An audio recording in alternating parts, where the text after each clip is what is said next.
Fairy Tales by the Brothers Grimm. Hansel and Gretel.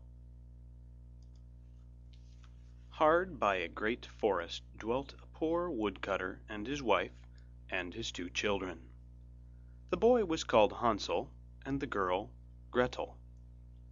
He had little to bite and to break, and once, when great dearth fell on the land, he could no longer procure even daily bread. Now, when he thought this over by night in his bed, and tossed about in his anxiety, he groaned and said to his wife, "What's to become of us? How are we to feed our poor children when we no longer have anything, even for ourselves?" "I'll tell you what, husband," answered the woman. "Early tomorrow morning we will take the children out into the forest to where it is the thickest. There we will light a fire for them, and give each of them 1 more piece of bread, and then we will go to our work and leave them alone. They will not find the way home again, and we shall be rid of them." "No, wife," said the man, "I will not do that. How can I bear to leave my children alone in the forest? The wild animals would soon come and tear them to pieces." "Oh, you fool!" said she. "Then we must all 4 die of hunger. You may as well plane the planks for our coffins." And she left him no peace until he consented. "But I feel very sorry for the poor children, all the same," said the man. The 2 children had also not been able to sleep for hunger, and had heard what their stepmother had said to their father. Gretel wept bitter tears, and said to Hansel, "Now all is over with us." "Be quiet, Gretel," said Hansel. "Do not distress yourself. I will soon find a way to help us." And when the old folks had fallen asleep, he got up, put on his little coat, opened the door below, and crept outside. The moon shone brightly, and the white pebbles which lay in front of the house glittered like real silver pennies. Hansel stooped and stuffed the little pocket of his coat with as many as he could get in. Then he went back and said to Gretel, "Be comforted, dear little sister, and sleep in peace. God will not forsake us." And he lay down again in his bed. When day dawned, but before the sun had risen, the woman came and awoke the 2 children, saying, "Get up, you sluggards! We are going into the forest to fetch wood." She gave each a little piece of bread, and said, "There is something for your dinner, but do not eat it up before then, for you will get nothing else." Gretel took the bread under her apron, as Hansel had the pebbles in his pocket. Then they all set out together on their way to the forest. When they had walked a short time, Hansel stood still and peeped back at the house, and did so again and again. His father said, "Hansel, what are you looking at there, and staying behind for? Pay attention, and do not forget how to use your legs." "Ah, father," said Hansel, "I am looking at my little white cat, which is sitting up on the roof, and wants to say good-bye to me." The wife said, "Fool, that is not your little cat, that is the morning sun which is shining on the chimneys." Hansel, however, had not been looking back at the cat, but had been constantly throwing one of the white pebble-stones out of his pocket on the road. When they had reached the middle of the forest, the father said, "Now, children, pile up some wood, and I will light a fire, that you may not be cold." Hansel and Gretel gathered brushwood together, as high as a little hill. The brushwood was lighted, and when the flames were burning very high, the woman said, "Now, children, lay yourselves down by the fire and rest. We will go into the forest and cut some wood. When we have done, we will come back and fetch you away."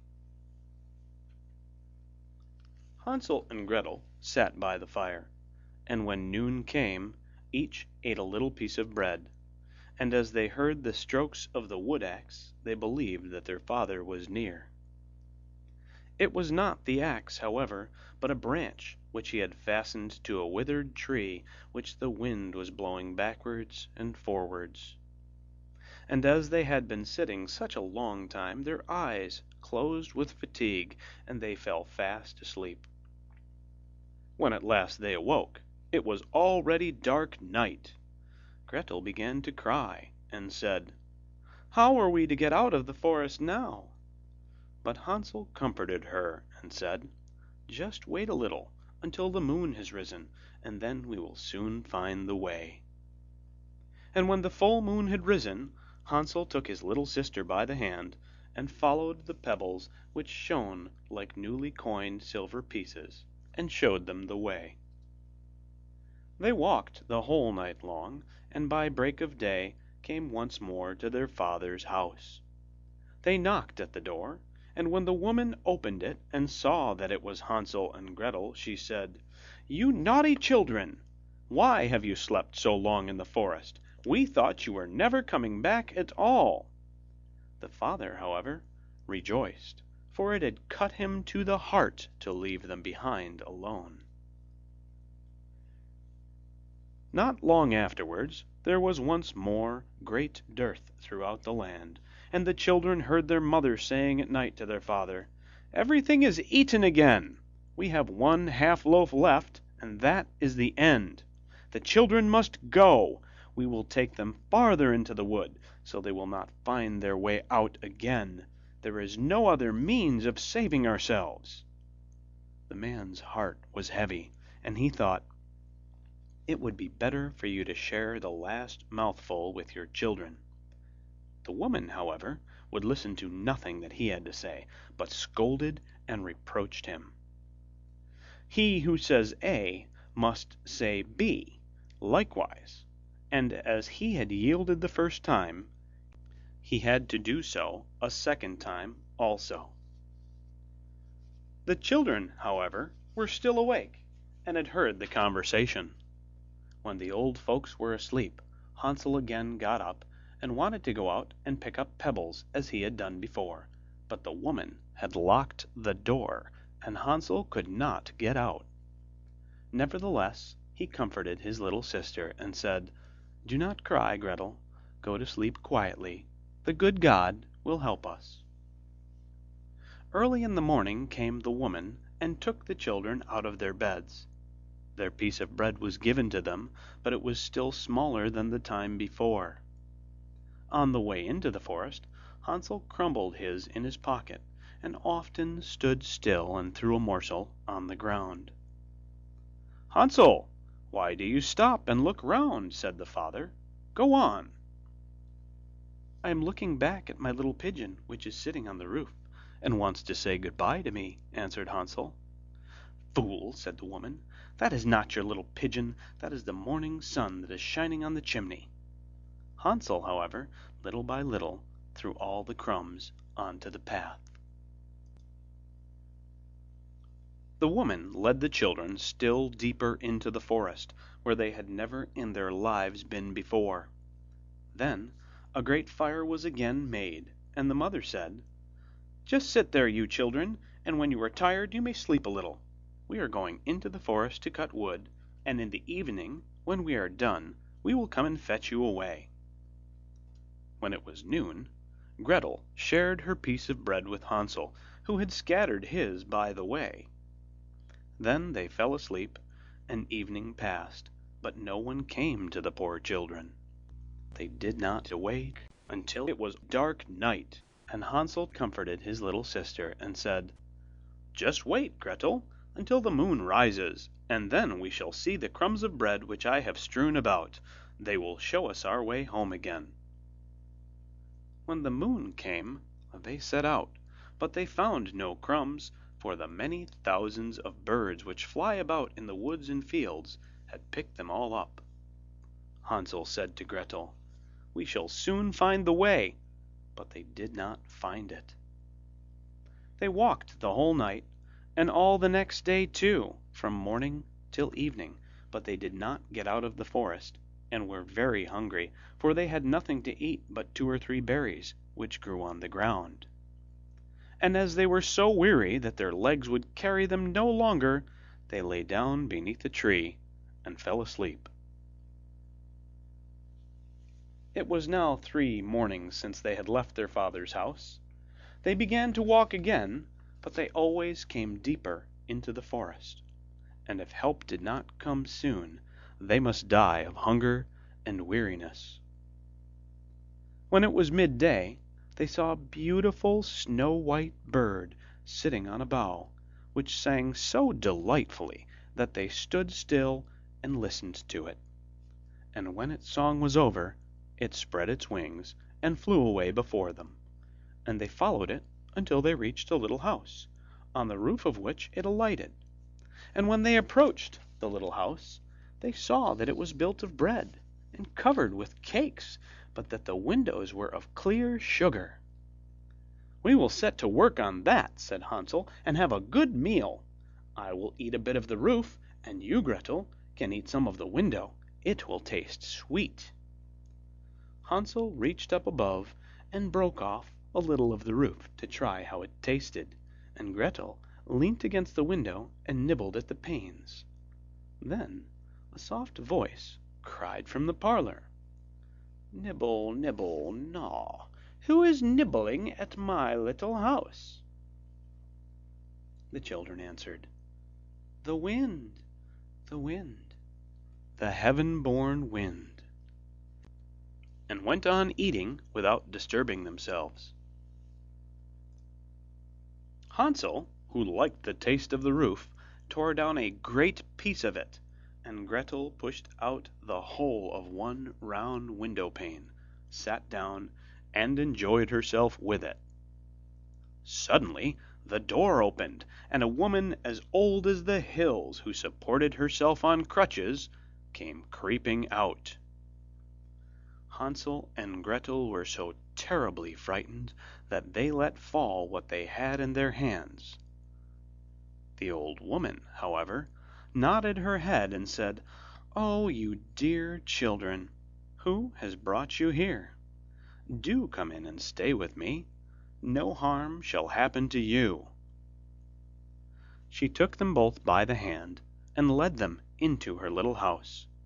Then good food was set before them, milk and pancakes with sugar, apples, and nuts. Afterwards 2 pretty little beds were covered with clean white linen, and Hansel and Gretel lay down in them and thought they were in heaven. The old woman had only pretended to be so kind. She was in reality a wicked witch who lay in wait for children, and had only built the little house of bread in order to entice them there. When a child fell into her power, she killed it, cooked and ate it, and that was a feast day with her. Witches have red eyes and cannot see far, but they have a keen scent like the beasts, and are aware when human beings draw near.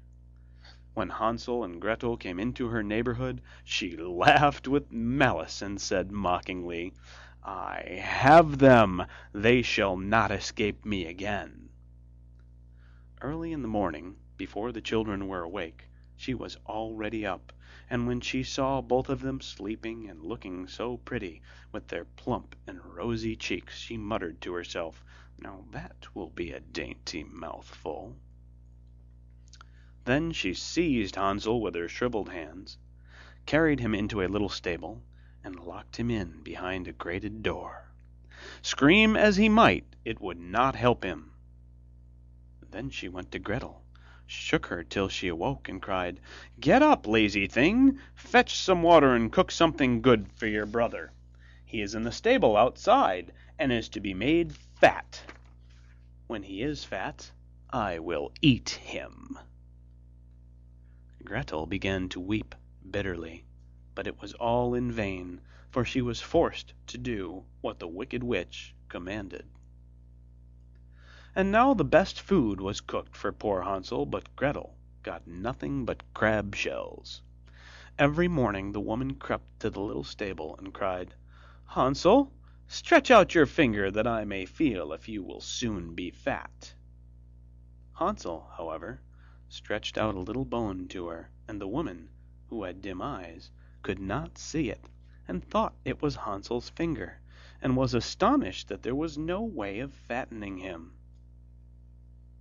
When 4 weeks had gone by, and Hansel still remained thin, she was seized with impatience and would not wait any longer.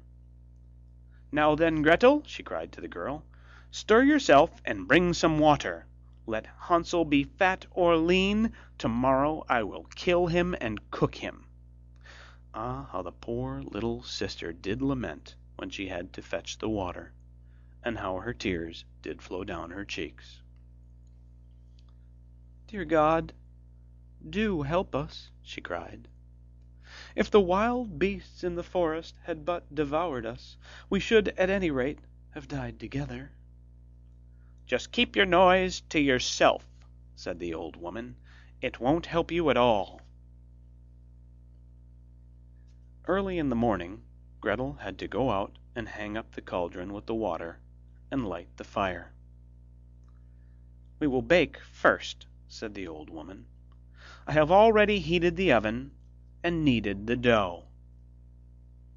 She pushed poor Gretel out to the oven, from which flames of fire were already darting. "Creep in," said the witch, "and see if it is properly heated, so that we can put the bread in." And once Gretel was inside, she intended to shut the oven and let her bake in it, and then she would eat her too. But Gretel saw what she had in mind, and said, "I do not know how I am to do it. How do I get in?" "Silly goose," said the old woman, "the door is big enough. Just look, I can get in myself." And she crept up and thrust her head into the oven. Then Gretel gave her a push that drove her far into it, and shut the iron door and fastened the bolt. Oh, then she began to howl quite horribly, but Gretel ran away, and the godless witch was miserably burnt to death. Gretel, however, ran like lightning to Hansel, opened his little stable, and cried, "Hansel, we are saved! The old witch is dead!" Then Hansel sprang like a bird from its cage when the door is opened. How they did rejoice and embrace each other, and dance about and kiss each other. And as they had no longer any need to fear her, they went into the witch's house, and in every corner there stood chests full of pearls and jewels. "These are far better than pebbles," said Hansel, and thrust into his pockets whatever could be got in, and Gretel said, "I, too, will take something home with me," and filled her pinafore full. "But now we must be off," said Hansel, "that we may get out of the witch's forest." When they had walked for 2 hours, they came to a great stretch of water. "We cannot cross," said Hansel. "I see no foot-plank and no bridge." "And there is also no ferry," answered Gretel, "but a white duck is swimming there. If I ask her, she will help us over." Then she cried, little duck, dost thou see? Hansel and Gretel are waiting for thee. There's never a plank or bridge in sight. Take us across on thy back so white." The duck came to them, and Hansel seated himself on its back, and told his sister to sit by him. "No," replied Gretel, "that will be too heavy for the little duck. She shall take us across one after the other." The good little duck did so, and when they were once safely across, and had walked for a short time, the forest seemed to be more and more familiar to them, and at length they saw from afar their father's house. Then they began to run, rushed into the parlour, and threw themselves round their father's neck. The man had not known one happy hour since he had left the children in the forest. The woman, however, was dead. Gretel emptied her pinafore until pearls and precious stones ran about the room, and Hansel threw one handful after another out of his pocket to add to them. Then all anxiety was at an end, and they lived together in perfect happiness. My tale is done. There runs a mouse. Whosoever catches it may make himself a big fur cap out of it. End of Hansel and Gretel.